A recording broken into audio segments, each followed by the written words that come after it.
नेपालीको मनभित्र त्यसमा म पनि पर्छु क्या। मलाई पनि धेरै नै आशा छ यो सरकारमाथि। जस यो सरकारले हाम्रो सबै जनताको आवाजलाई सुनेछ। अब केही समय हो, त्यसपछि आफ्नै देश आफ्नै नेपालमा फर्किने हो।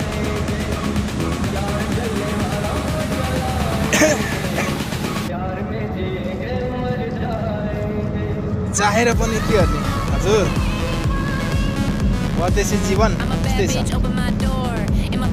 बिहानदेखि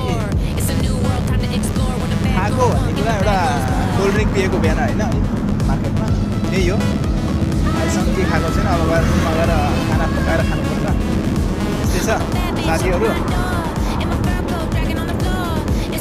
तपाईँ जय नेपाल, जय देश, जय श्री राम।